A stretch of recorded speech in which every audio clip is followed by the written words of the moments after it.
The plane touched down in Santorini, just as the sun began its descent toward the Aegean Sea, painting the sky in shades of amber and rose that Alexa Harper had only ever seen in photographs.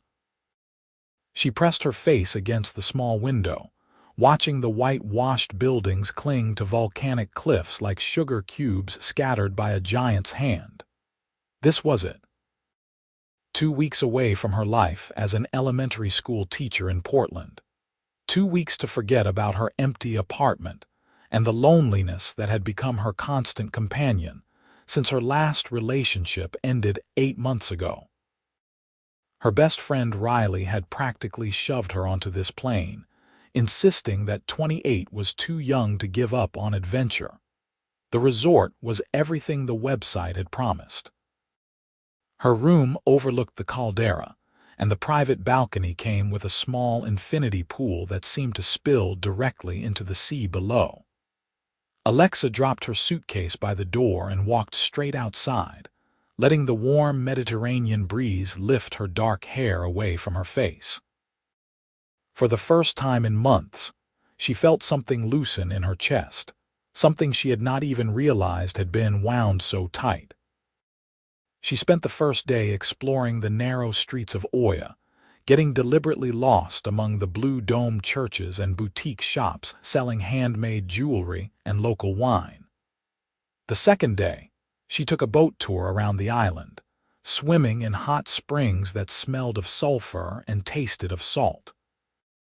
By the third day, she had settled into a pleasant routine of morning swims, afternoon reading by the pool, and evening walks along the cliffside paths as the sun set.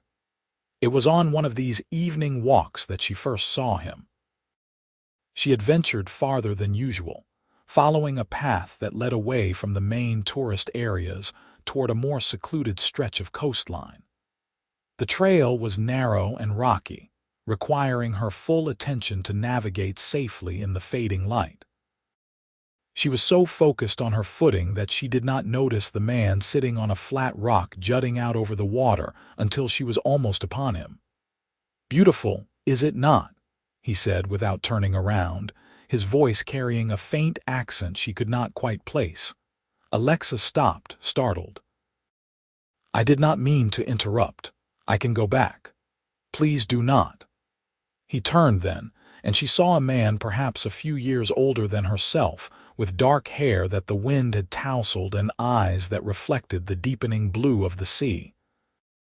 He wore simple clothes, jeans and a white linen shirt with the sleeves rolled up, but there was something about the way he carried himself that suggested quiet confidence. "The view is better with company, I think."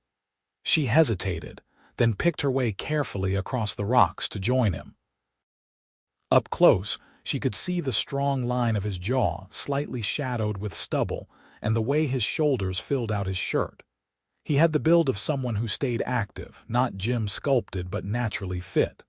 "First time in Santorini?" he asked. "That obvious?" Alexa laughed, settling onto the rock beside him, leaving a respectful distance between them. "You have the look of someone seeing it all for the first time, wide eyes. That smile people get when they cannot quite believe where they are." His own smile was warm, reaching his eyes. "I am Bennett, by the way, Bennett Grayson." "Alexa Harper." They shook hands, his grip firm and warm, and Alexa felt an unexpected flutter in her stomach. She told herself it was just the romance of the setting, the sunset and the sea and the foreign location. It had nothing to do with the way his eyes seemed to really see her or the easy way he smiled. "So if I look like a first-timer, what do you look like?" she asked. "Someone who comes here to think." He picked up a small stone and tossed it toward the water, watching it arc through the air before disappearing into the waves. "Someone who needed to remember what quiet feels like." There was something in his voice, a weight that suggested he carried more than he showed. Alexa understood that feeling intimately. They sat in comfortable silence for a while, watching the sun sink lower. Then Bennett asked about her life back home. and Alexa found herself telling him about teaching second grade, about the chaos and joy of 23 7-year-olds who still believed in magic and fairness.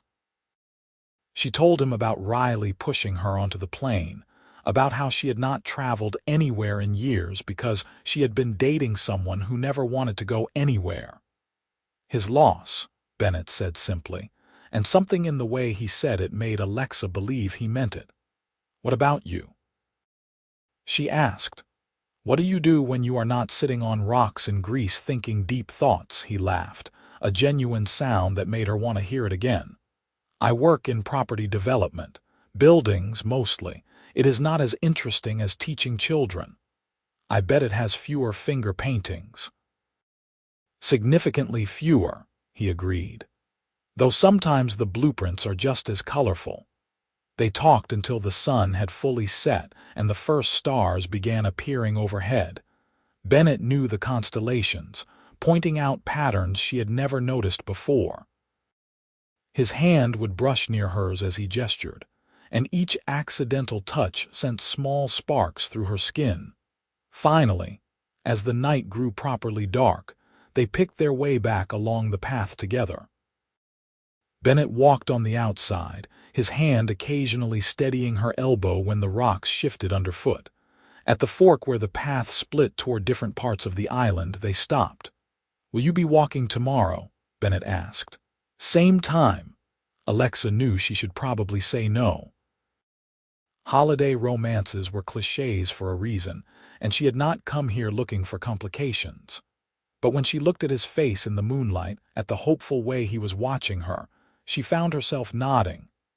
"Same time," she agreed. His smile could have lit the entire path home. The next evening, Alexa told herself she was not getting dressed up for a walk. The sundress was just comfortable. The effort with her hair was just because it looked nice wavy. The touch of perfume was just for her own confidence. But when she reached their rock and saw the way Bennett's eyes lit up at the sight of her, she was glad she had made the effort. He had brought wine and cheese, simple local things wrapped in paper from a nearby shop. They sat closer than they had the night before, shoulders almost touching as they shared the food and talked about everything and nothing. Bennett told her about growing up in Boston, about his parents who were professors and his younger sister who was currently traveling through South America. He spoke about his work with more detail this time, describing the challenge of preserving historical buildings while making them functional for modern use. "So you build things that last," Alexa said. "I try to." He looked at her with an intensity that made her breath catch. "I believe in things that last." The conversation shifted to lighter topics. They discovered they both loved old movies, both preferred dogs to cats though neither currently had pets. Both had an inexplicable fondness for terrible puns that made them laugh like children. With each shared preference, each moment of easy laughter, Alexa felt the walls she had built around herself beginning to crack. When Bennett walked her back that night, his hand found hers on the path, their fingers intertwining naturally. Neither of them mentioned it, but neither pulled away. The days developed a rhythm. Mornings, Alexa explored on her own, swimming and reading and soaking in the sun. But as the afternoon faded, she would find herself getting ready for the evening walk, her heart beating faster with anticipation. And Bennett was always there, waiting on their rock with that smile that seemed reserved just for her. They rented a scooter one day and drove around the island together. Alexa's arms wrapped around Bennett's waist as they zipped along narrow roads with the sea spread out below them. They stopped at a small taverna for lunch, sitting in the shade of a grape arbor while the owner's mother brought them dish after dish of food that tasted like sunshine and salt. Bennett insisted on paying, and when Alexa protested, he just shook his head. "Let me," he said quietly. "Please." There was something in his tone that made her wonder, but she let it go. They visited a winery carved into the volcanic rock, tasting wines that had been aged in caves for decades. Bennett knew surprising amounts about wine, discussing tannins and terroir with the sommelier while Alexa watched him, charmed by the passionate way he spoke when he forgot to be guarded. Afterward, pleasantly buzzed from the tastings, they walked through the vineyard hand in hand, and Bennett pulled her close to kiss her forehead, then her nose before finally, gently, meeting her lips. The kiss was soft and sweet and tasted of wine and promise. When they pulled apart, Alexa was smiling so hard her cheeks hurt. "I have wanted to do that since the first night," Bennett admitted, his voice rough. "I have wanted you to," Alexa whispered back. They spent the evening at a restaurant built into the cliff face, eating fresh fish and watching the famous Santorini sunset that had brought tourists from around the world. But Alexa barely noticed the view. She was too busy watching the way the dying light played across Bennett's face, the way his eyes seemed to hold entire conversations she was only beginning to learn to read. "Tell me something true," Bennett said suddenly, setting down his wine glass. "Something real that you do not usually share." Alexa thought for a moment, running her finger around the rim of her own glass. "I am terrified that I am going to wake up one day and realize I have let my whole life pass by playing it safe," she said finally. "I became a teacher because it was stable. I stayed in Portland because it was familiar. I dated Jake for 3 years even though I knew in my heart it was not right because I was afraid of being alone. And now I am 28 and I feel like I have been sleepwalking through my own existence." Bennett reached across the table and took her hand. "You are here now, in Greece, taking a chance on a stranger." "Best decision I have made in years," she said honestly. "Tell me another true thing," he said, his thumb tracing circles on her palm. "When you go home next week, what do you want to happen with this?" The question hung between them, too real and too important to deflect. Alexa looked at their joined hands, then back up at his face. "I do not want this to end on the plane ride home," she said, her voice barely above a whisper.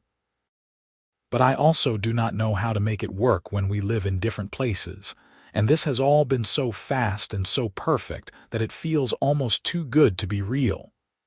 Bennett was quiet for a long moment. "What if I told you I feel the same way? What if I told you that these past few days with you have been the first time in months that I have felt like myself, and I am not ready to let that go?" "Then I would say we are both possibly crazy," Alexa said, but she was smiling through the tears that had started to well in her eyes. "Or possibly onto something," Bennett countered. He stood, pulling her up with him, and wrapped his arms around her there on the restaurant terrace with other diners watching and smiling at young love. "Let us not decide everything tonight. Let us just be here in this moment and trust that if it is meant to work out, we will find a way." Alexa buried her face in his chest, breathing in the scent of him, salt and sun and something uniquely Bennett. "Okay," she agreed. "We will find a way." They walked back to her resort that night, taking the long route along the water. At her door, Bennett kissed her again, deeper this time, his hands cupping her face like she was something precious. Alexa felt herself melting into him, wishing the night did not have to end. "Tomorrow?" Bennett asked against her lips. "Always tomorrow," Alexa promised. But when tomorrow came, everything changed. Alexa woke to her phone buzzing with notifications. Confused, she grabbed it from the nightstand and scrolled through message after message from Riley. The first few were just links without comment. Curious and still half asleep, Alexa clicked on one. It opened to an article from a business magazine. "Bennett Grayson takes Grayson Properties International," the headline read. Below it was a professional photo of Bennett in a sharp suit, looking every inch the powerful businessman. Alexa's eyes skimmed the article, her confusion growing with every line. Bennett Grayson was not just in property development. He was the CEO of Grayson Properties International, one of the largest real estate development firms in the United States. According to the article, the company was worth billions, with projects spanning 3 continents.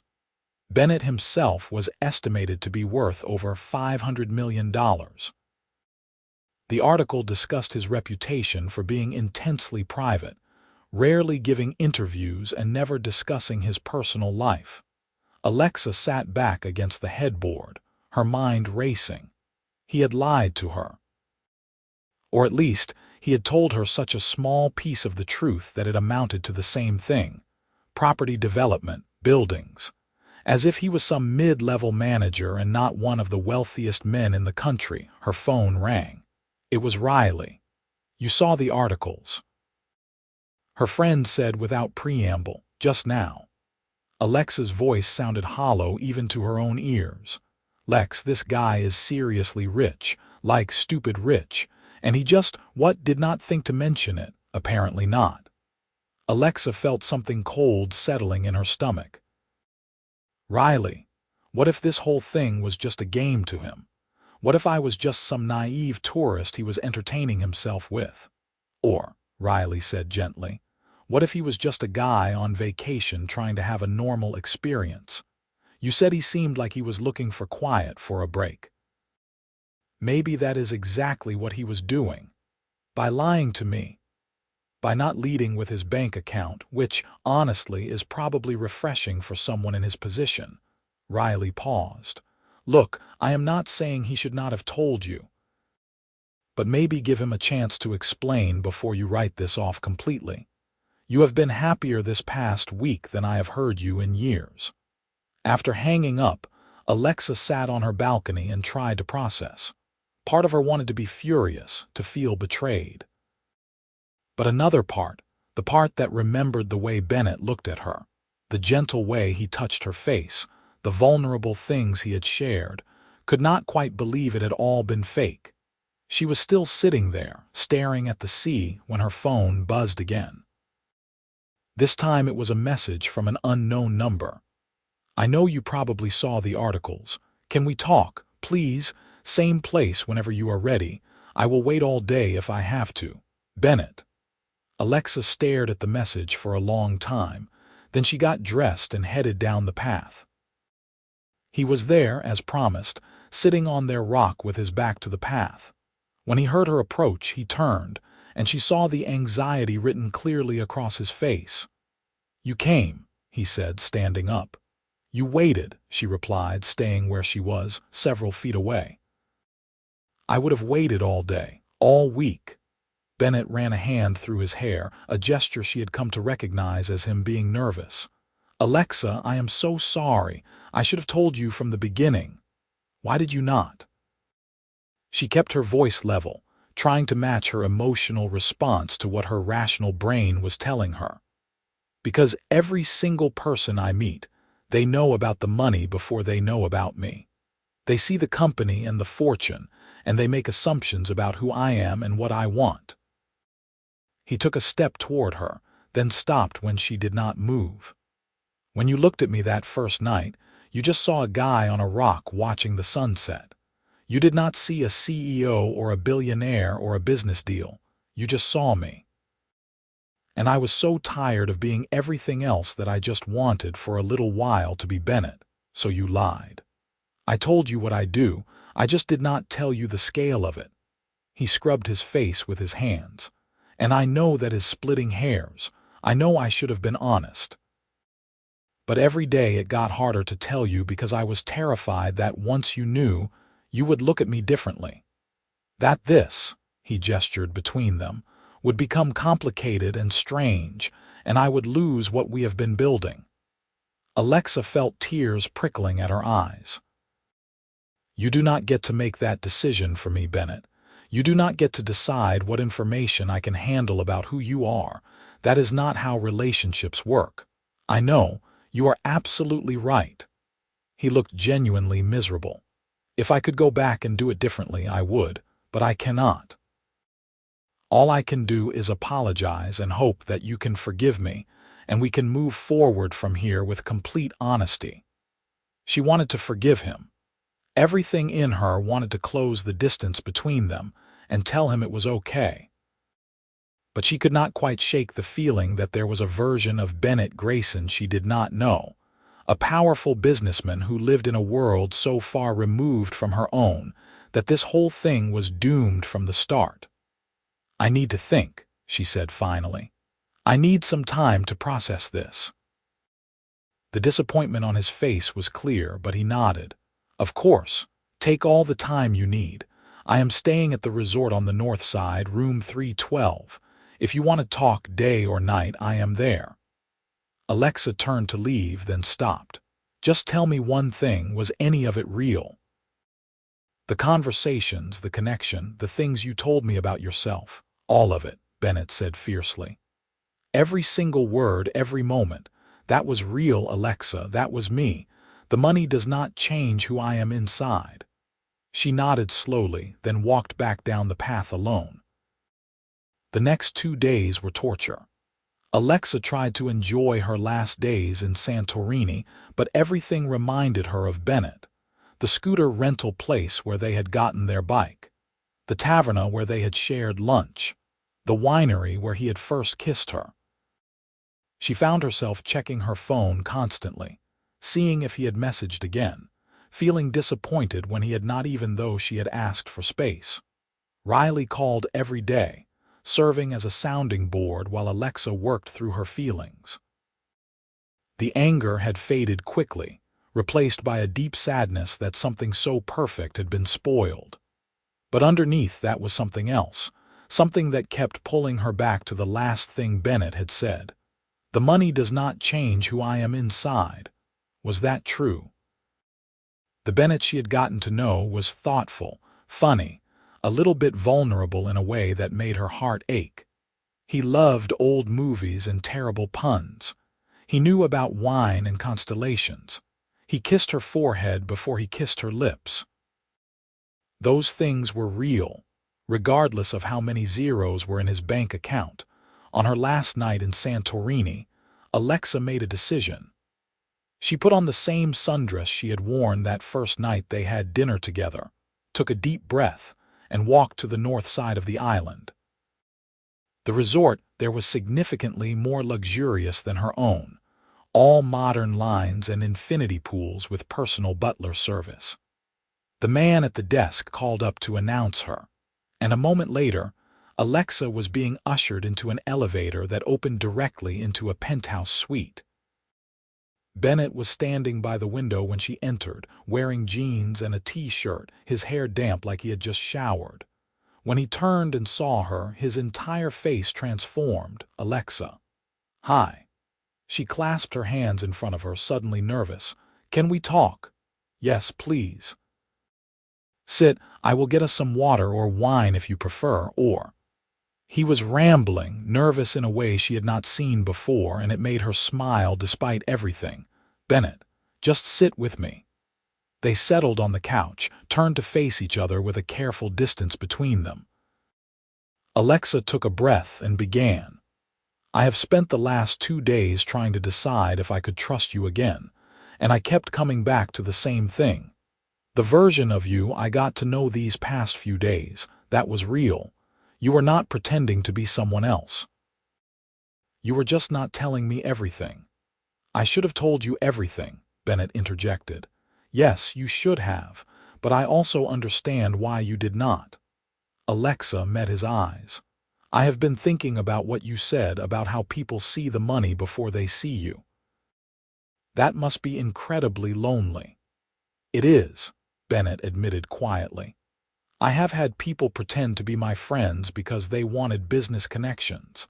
I have had relationships end because women were more interested in my lifestyle than in me. I have learned to be cautious about who I let close. And then I met you, and you were not cautious at all. You were just open and honest and present, and it was the most refreshing thing I have experienced in years. I did not want to lose it." "But you almost lost it anyway by not being honest," Alexa pointed out. "I know. And I promise you from this moment forward complete honesty. No more omissions, no more half-truths. You ask me something, I tell you the real answer. Alexa nodded slowly. Okay then. Real answer. Where do you see this going? Because I go home tomorrow, and you probably have to go back to Boston and run your empire, and I am an elementary school teacher who lives in a one-bedroom apartment and drives a Honda Civic. Our lives are not exactly compatible. Bennett leaned forward, his eyes intense. I have been thinking about that constantly since the articles came out, and here is what I know.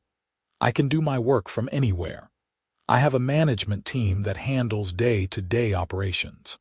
I travel constantly for site inspections and meetings, but I choose where I base myself. And Alexa, I would choose to base myself wherever you are. Her heart stuttered. You barely know me. I know enough. I know you make me laugh like I have not laughed in years. I know you see the world with wonder and kindness. I know that when I am with you, I feel like the person I always wanted to be instead of the person the business world expects me to be. He reached out hesitantly, and when she did not pull away, he took her hand. I know it is fast. I know it is crazy. But I also know that what we have does not come along often, and I am not willing to let it go without fighting for it. Alexa felt tears spilling down her cheeks. I live in Portland. You said you are based in Boston. So I will move to Portland, or we split time. Or we figure out some completely different solution that works for both of us. His thumb traced patterns on her palm, just like that night at dinner. I am not saying we have to figure it all out tonight.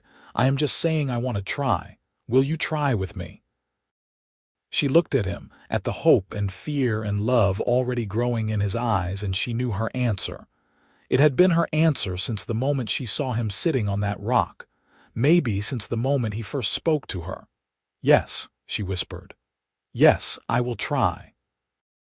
Bennett pulled her into his arms, holding her so tight she could barely breathe, and she held him back just as fiercely.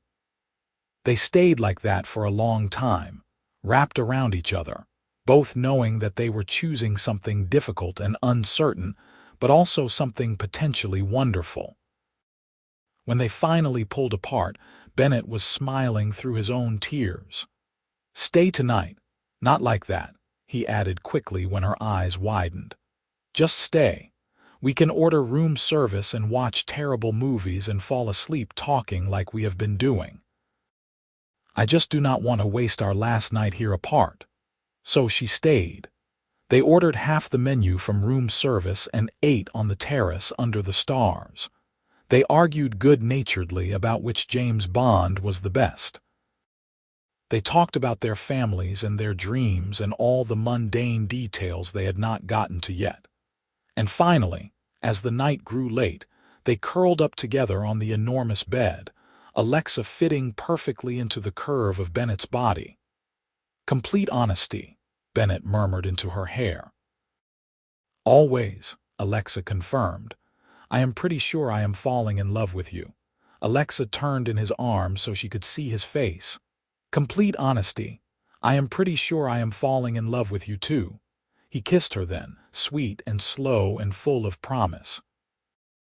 And somewhere between one breath and the next, they both fell asleep, wrapped safely in each other's arms. The next morning they flew back separately as originally planned, Bennett to Boston for meetings and Alexa to Portland. But this time, instead of sadness, Alexa felt excited anticipation. They had exchanged real contact information, had already planned for Bennett to visit Portland in 2 weeks, had talked about Alexa maybe visiting Boston the month after that. Riley picked her up from the airport, taking one look at Alexa's face and breaking into a huge grin. Okay, tell me everything. So Alexa did, the whole story spilling out during the drive home. Riley listened, occasionally interjecting with excited comments, and by the time they pulled up to Alexa's apartment, she was nodding approvingly. I like it. I mean, the lying by omission thing was not great, but he owned up to it and apologized. And honestly, Lex, You deserve someone who is going to move mountains to be with you. If this guy is willing to reorganize his entire life around your schedule, let him." Alexa carried her suitcase up to her apartment, seeing it with fresh eyes. It was small and a bit shabby, nothing like the penthouse Bennett had been staying in. But it was hers, earned with her own work, and she was not ashamed of it. If Bennett truly wanted to be part of her life, he would need to accept all of it, not just the parts that fit comfortably into his world. The first week back was an adjustment. Alexa returned to her classroom, to her students who had made cards welcoming her back, to the familiar rhythms of lesson plans and recess duty. But everything felt different now, brightened by the knowledge that Bennett was out there thinking about her. They texted constantly, messages ranging from silly observations to deep, late-night conversations. He sent her photos of Boston, of buildings he was renovating, of coffee shops he thought she would like. She sent him pictures of her students' artwork, of Portland's food trucks, of the view from her favorite hiking trail. They called every night, long, rambling conversations where they told each other about their days. Bennett shared the stress of a difficult negotiation, and Alexa helped him think through the human element he was missing. Alexa vented about a frustrating parent-teacher conference, and Bennett listened with complete attention, asking thoughtful questions. It felt natural and right, like they had been doing this for years instead of days. When the 2 weeks finally passed and Bennett's flight landed in Portland, Alexa was waiting at arrivals with her heart pounding. She spotted him before he saw her, tall and handsome in dark jeans and a leather jacket, carrying a single bag. Then his eyes found hers across the crowd, and his face broke into that smile that was just for her, and she was running. He caught her easily, spinning her around before setting her down and kissing her thoroughly, apparently unconcerned about the public display. When they broke apart, both breathing hard, he pressed his forehead to hers. 2 weeks was too long, he said. Way too long, she agreed. She drove them back to her apartment, suddenly nervous about him seeing where she lived. But when they climbed the stairs and she unlocked her door, Bennett looked around with genuine interest. "It is very you," he said, taking in the mismatched furniture, the bookshelves overflowing with paperbacks and teaching supplies, the window seat piled with colorful cushions. "I love it. You do not have to say that. Complete honesty, remember?" He pulled her close. "It is warm and welcoming and full of personality. It is a home, Alexa.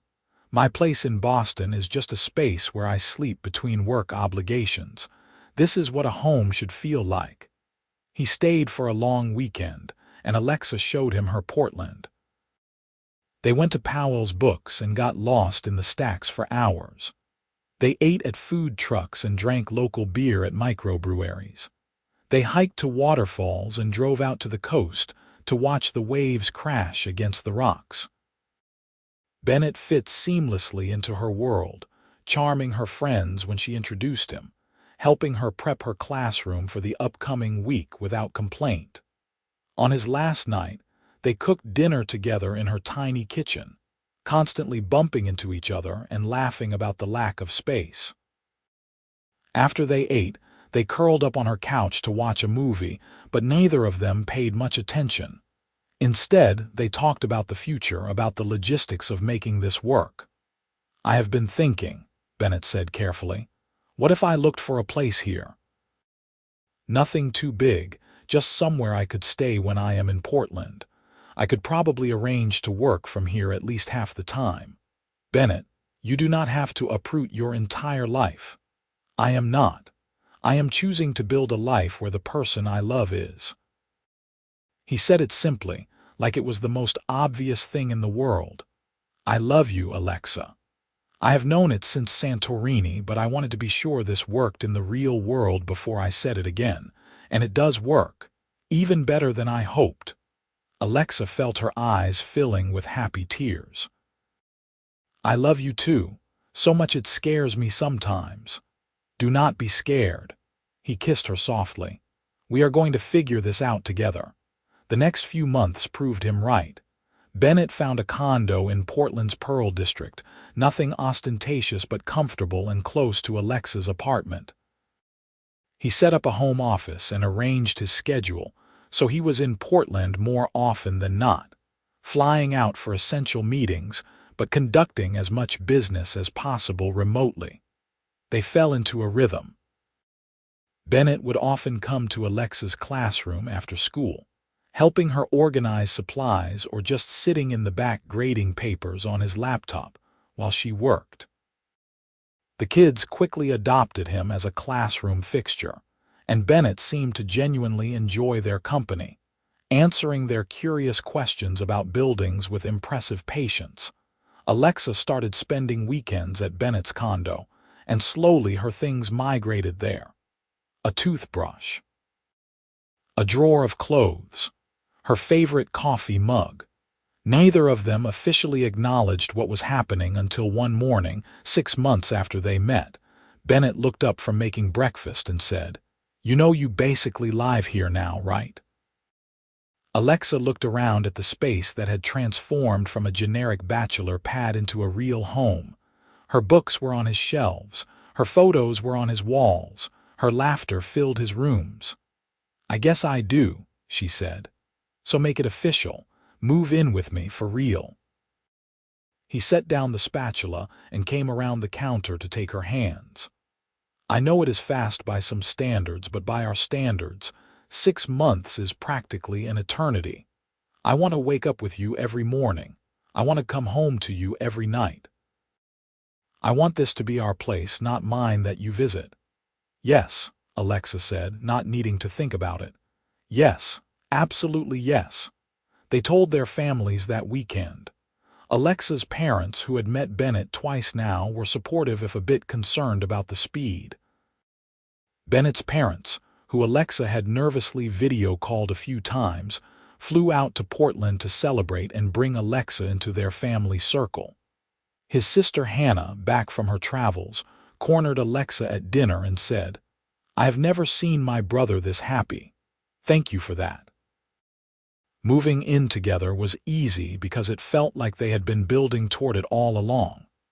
Alexa gave up her apartment without regret, packing up her life and blending it with Bennett's. He cleared closet space and bought her a desk for her teaching work. She added warmth and color to his minimalist decor. Together, they created something that was uniquely theirs. The relationship was not without challenges. Bennett still had to travel sometimes, and Alexa hated the nights alone. They had their first real fight about it 8 months in, when Bennett had to cancel a planned weekend trip because of a crisis at a project site in Dubai. Alexa accused him of prioritizing work over their relationship. Bennett, exhausted and stressed, snapped back that his work was what made their lifestyle possible. The words hung between them, toxic and wrong. Bennett looked horrified the moment they left his mouth. "I did not mean that," he said quickly. "Alexa, I do not think about our relationship in terms of money or what I provide. I am sorry. I am just tired and I said something stupid." But the damage was done. Alexa pulled away, hurt and angry, and they spent a miserable night on opposite sides of the bed, not touching. In the morning, Bennett called his team and told them to handle Dubai without him.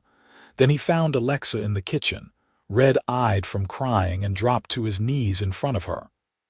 "I was completely out of line," he said. "You have never asked me for anything. You have never cared about the money, and I threw it in your face like an asshole.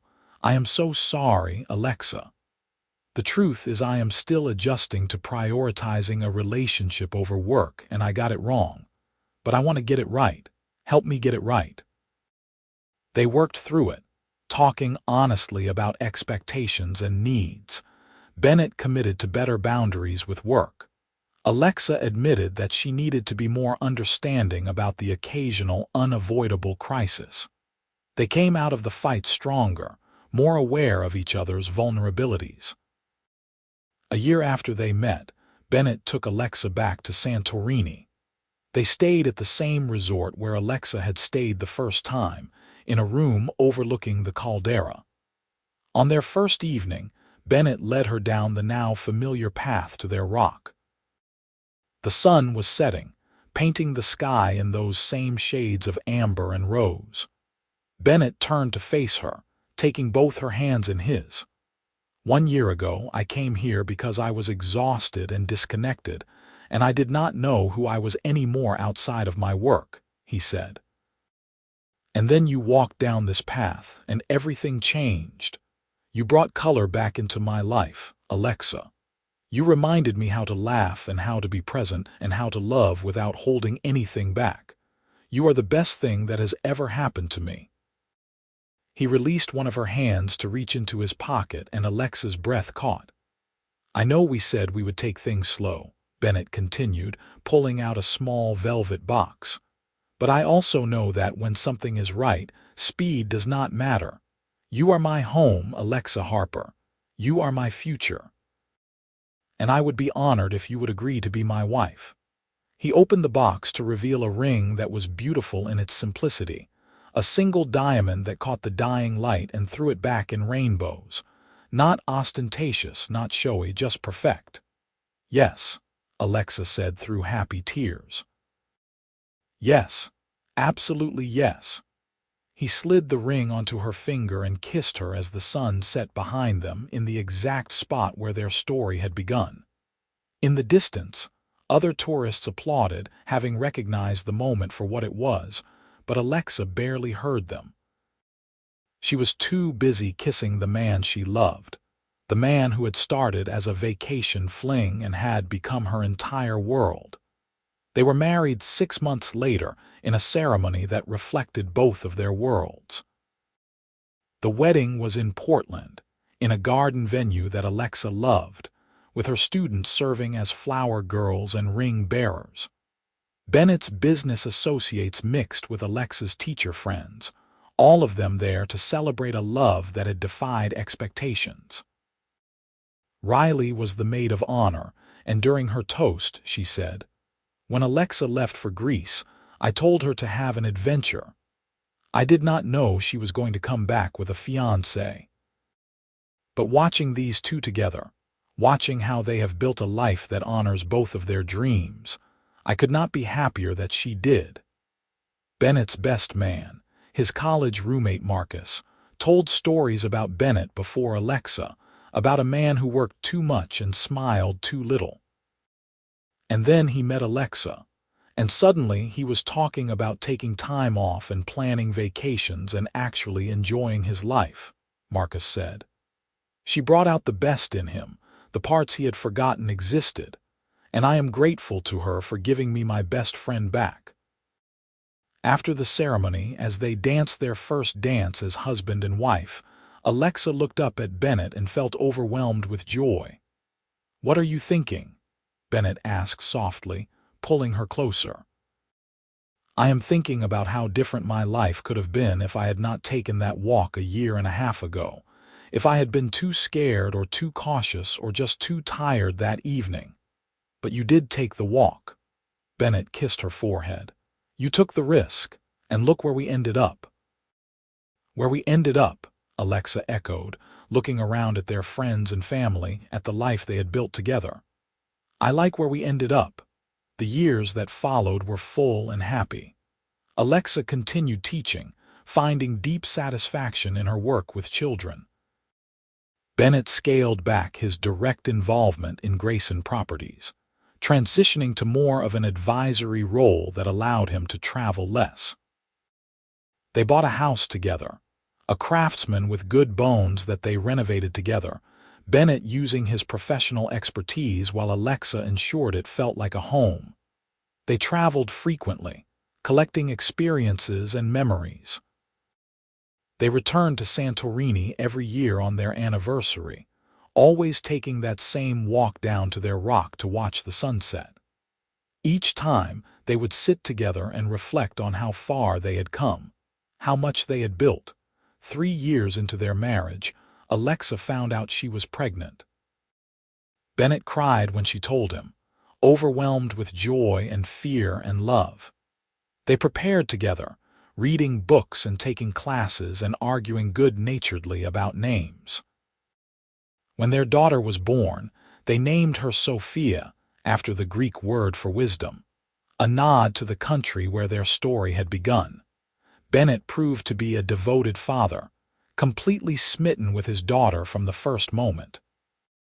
He would take conference calls while walking Sophia around the house to soothe her colic.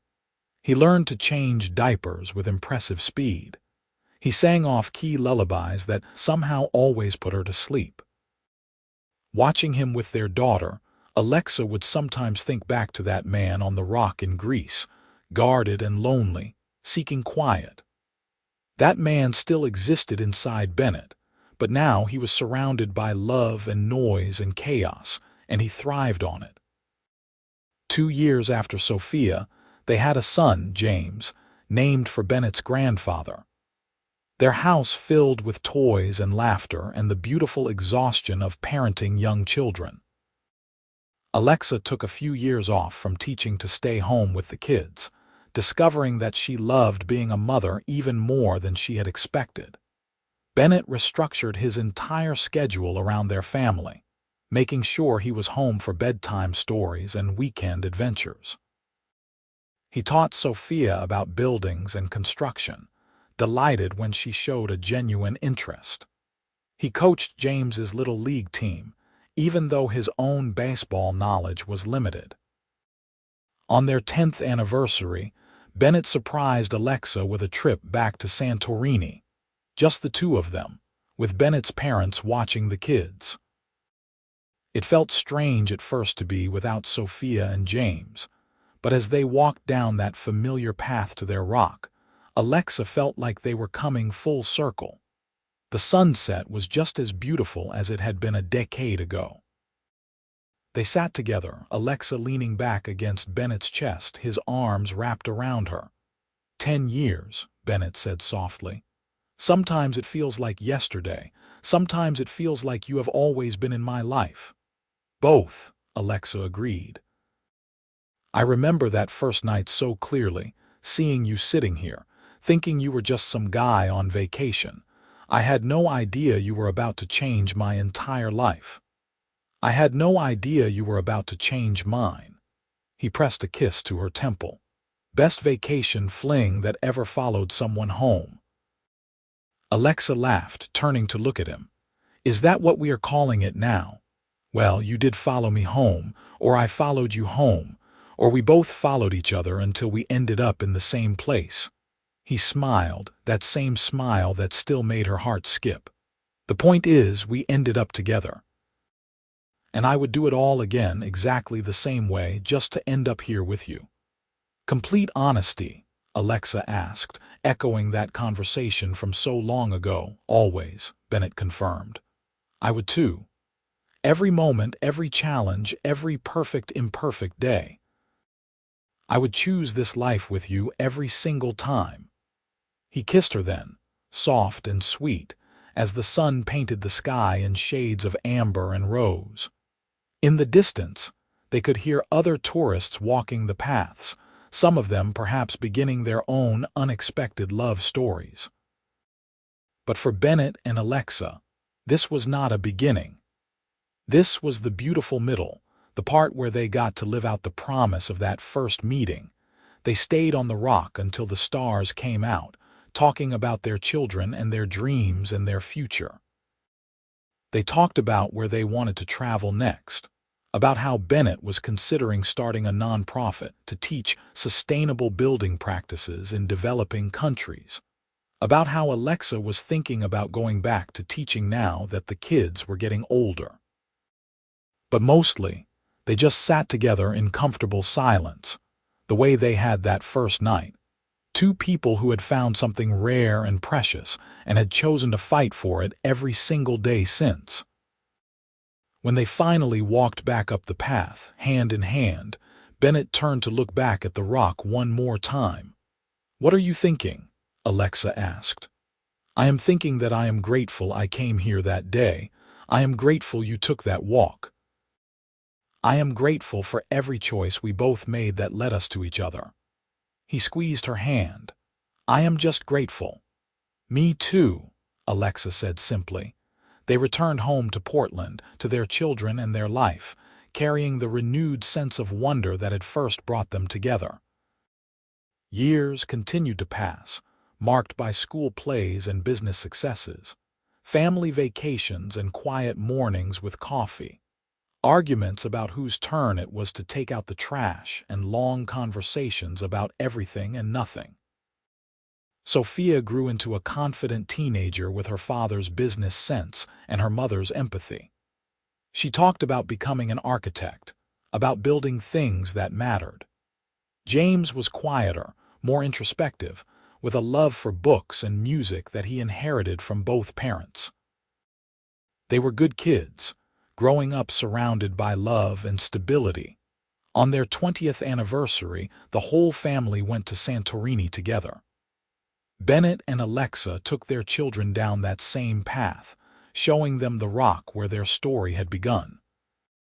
This is where we met, Alexa told them, watching Sophia and James explore the area, completely unimpressed by the romance of it all in the way of teenagers.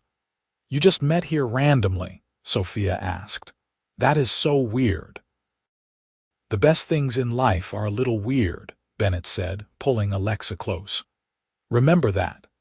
That evening, while the kids were occupied with resort activities, Bennett and Alexa sat on the rock one more time, watching their 20th Santorini sunset together. 20 years, Alexa marveled. We are old.